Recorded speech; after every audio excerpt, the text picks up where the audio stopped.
మీరు మీ అభిమాన shows and serials TV కన్నా ముందు ఈటీవీ విన్ యాప్లో చూడండి. Download and subscribe to ETV win app. 99 రూపాయలు మాత్రమే.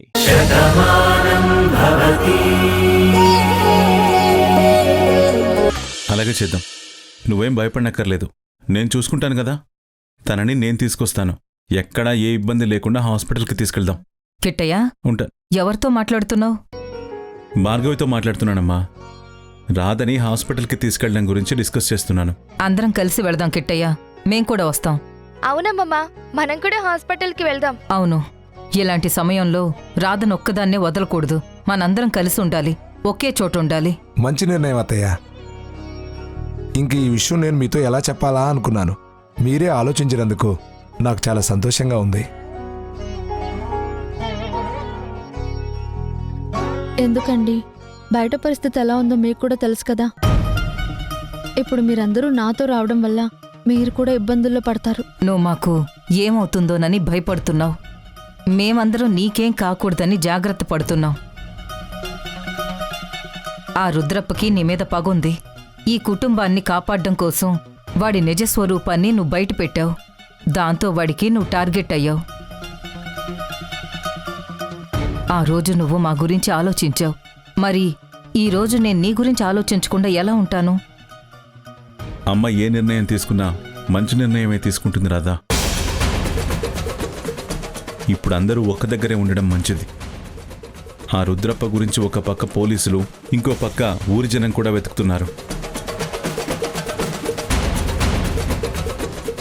వాడు ఊర్లోనే ఉంటే పొలిమేర దాటలేడు, బయట ఉంటే ఊర్లో కడుగు పెట్టలేడు. కానీ మనం మాత్రం అందరం ఒకే దగ్గర ఉండడం మంచిది. అదేంటి, హాస్పిటల్ కదా, అక్కడంతమంది ఉంటే ఏం బాగుంటుంది?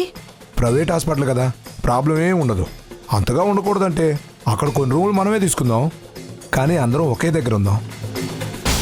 మంచి మాట చెప్పావు కలికి, అదే మంచిది. ఇప్పుడు రాధని మాత్రం ఒక్కదాన్ని వదిలే ప్రసక్తే లేదు. నీ నిర్ణయం చాలా బాగుంది నాన్నా.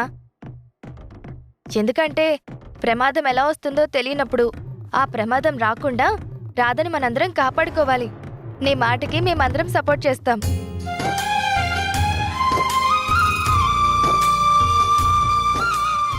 చేడ్చినట్టుంది. వీళ్ళందరూ ఒక్క దగ్గరే ఉంటే దీన్ని నేను రుద్రప్ప దగ్గరికి ఎలా తీసుకువెళ్తాను? వాడు దీన్నెలా పైకి పంపిస్తాడు? అందరూ ఉన్నారంటే ఈ రాధ అత్యంత సెక్యూరిటీ పొజిషన్లో ఉన్నట్టుంది. ఇప్పుడేం చేయాలి? ఏంటమ్మా, మేమందరం మాట్లాడుతుంటే నువ్వేం ఆలోచిస్తున్నావు? ఇంకేం ఆలోచిస్తాను సత్య. రాధ గురించి అమ్మ ఎంత గొప్పగా ఆలోచిస్తుంది, తన గురించి ఎంత జాగ్రత్త తీసుకుంటుంది అని ఆలోచిస్తున్నాను. తీసుకోవాలి కదక్కా. మన మనిషి అనుకున్నప్పుడు మనం చూసుకోకపోతే ఎవరు చూసుకుంటారు? తను బాగున్నంతకాలం మన గురించి ఆలోచించింది. ఇప్పుడు తన గురించి మనం ఆలోచించకపోతే అది పద్ధతి అనిపించుకోదు. నిజమే తమ్ముడు, నువ్వు చెప్పింది కరెక్టే. నేను కూడా ఈ రాధ గురించే ఆలోచిస్తున్నాను. ప్రతి క్షణం తన గురించే తలుచుకుంటున్నాను. కాని ఏం చెప్పను, నేనేం చేయాలో నాకే అర్థం కావడం లేదు.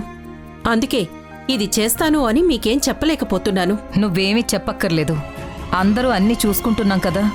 తనకు డెలివరీ అయ్యే వరకు తనని కంటికి రెప్పలా మనమే కాపాడుకోవాలి. ఈలోగా ఆ రుద్రప్ప దొరుకుతాడు కాబట్టి ఎక్కడా ఏ ప్రమాదం ఉండదు. మీరు అంతా చెప్తున్నారు, మీ నిర్ణయాన్ని మాత్రం నేను ఒప్పుకోలేకపోతున్నానండి.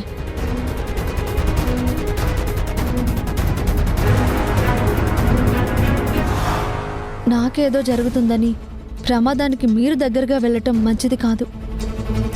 నేను ఉన్న చోట ఆ రుద్రప్ప ఏదైనా చేస్తారని మీరు భయపడుతున్నారు. కానీ నా వల్ల మీకేదైనా జరిగితే నేనెంత బాధపడతాను. అందుకే మీరందరూ ఇంటి దగ్గరే ఉండండి. ఏది ఎలా జరగాలో అది అలాగే జరుగుతుంది.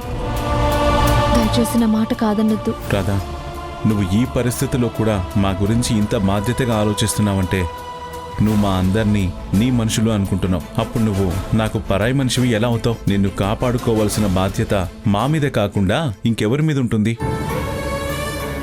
చూడమ్మా, ఈ ఇంటి గడప ముందు సాయం చెయ్యండి అని శత్రువు నిలబడినా సరే సాయం చేసే కుటుంబం మాది. అలాంటిది మా కుటుంబానికి ఎంతో మంచి చేసే నిన్ను ఒంటరిగా మేమెలా వదిలేస్తాం అనుకున్నావు?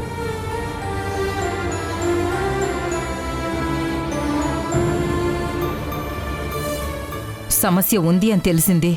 శత్రువు తిరుగుతున్నాడు అని అర్థమైంది. వాడు మా అందరికంటే ముందు నీకు ప్రమాదం తలపెడతాడు అని పరిస్థితులు చెప్తున్నాయి. అందుకే మేమందరం కవచంలా నిలబడి నిన్ను కాపాడుకోవాలి. అందరం ఒకచోటున్నప్పుడు రుద్రప్ప ఏమీ చేయలేడు. ఏమంటావ్? నిజమేనమ్మా, నువ్వు చాలా బాగా చెప్పావు. అయినా నీలా ఎవరూ ఆలోచించలేరు కదా. నీ అంత గొప్పగా నేను కూడా ఆలోచించలేను. నువ్వేం చేసినా అది మంచి జరుగుతుంది. మీరు కవచంలా కాపాడటం కాదు, దాన్ని నేను కారు మేఘంలా కమ్మేస్తాను. ఏం చేసైనా సరే దీన్ని ఇంటి నుంచి బయటికి తీసుకెళ్లి రుద్రప్పకి అప్పచెప్తాను. వాడి చేతుల్లో దీని కథ ముగించేసి నేరం వాడి మీద వేసి మళ్లీ వాణ్ణి జైలుకు పంపిస్తాను. నా చేతికి మట్టంటకుండా ఈ శనిగ్రహాన్ని నా తమ్ముడు జీవితం నుంచి దూరం చేస్తాను.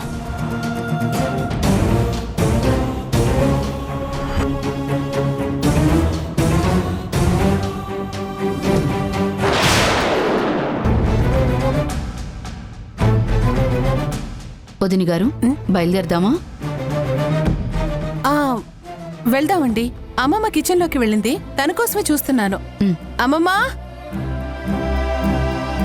అమ్మమ్మా! అబ్బా, ఇక్కడే వంటగదిలో ఉన్నానే.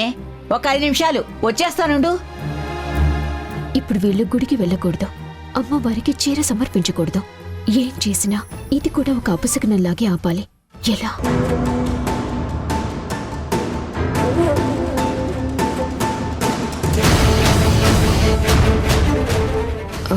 బామ్మా, ఏం చేస్తున్నావు? కార్తీక్కి యాపిల్ మొక్కలు కోసి పెడితే వాడు తింటాడు, లేదంటే వాడు తినడు కదా. అందుకే 2 యాపిల్స్ కోసి పెడుతున్నాను. మీకెందుకు బామ్మ శ్రమ? మీరు నీరసంగా ఉన్నారు కదా, మీరు వెళ్ళి కూర్చోండి, నేను కట్ చేస్తాను. పర్వాలేదు లేవే, పెళ్లి కూతురా. నువ్వు రెస్ట్ తీసుకుంటే పెళ్లి టైంలో ఇంకా అందంగా ఉంటావు. ఇప్పుడు నాకు వచ్చిన నీరసం ఏమీ లేదు, కానీ నేను కట్ చేస్తానులే, నువ్వు వెళ్ళు. మనం గుడి కూడా వెళ్ళాలి కదా, నువ్వు వెళ్ళి కూర్చో. వద్దు బామ్మ, ఇంట్లో మేమందరం ఉండగా మీరే పని చేయక్కర్లేదు. ఆపిల్స్ కట్ చేసినంత మాత్రాన నా అందమేం తగ్గిపోదు. మీరు వెళ్ళండి, నేను వెంటనే వచ్చేస్తాను. నువ్వు కూడా ఆ బానులాగే తయారయ్యావే, అది కూడా అంతే. ఎవరిని ఏ పని చేయనిచ్చేది కాదు, మొత్తం తన నెత్తి మీద వేసుకునేది. సరే, త్వరగా కట్ చేసేయ్.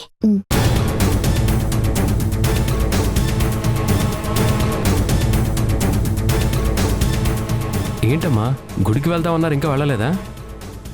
ఇదిగో, అందరం కలిసి వెళ్దాం అనుకుంటే వీళ్ళిప్పుడే బయట నుంచి వచ్చారు.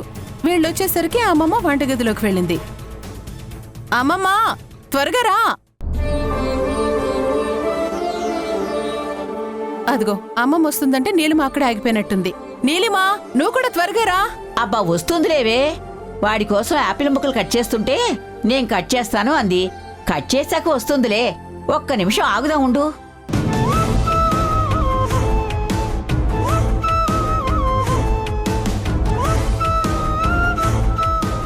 అక్కడ అందరూ బాగుండాలి అంటే ఈ పెళ్లి జరగకూడదని నేను కోరుకుంటున్నాను. ఇప్పుడు అందరూ నన్ను నమ్ముతున్నారు. అప్పుడు నేను ఏం చేస్తానో నీ ఊహ కూడా అందదు. తర్వాత నీ పరిస్థితి ఎలా మారిపోతుందో నువ్వు కలలో కూడా ఊహించలేవు. ఈ పెళ్లిని ఎలాగైనా ఆపాలి. దాని గురించి నేను ఏవైనా చేయాలి. లేదంటే అజయ్ అనుకున్నంత చేస్తాడు. ఇప్పుడేం చేయాలి?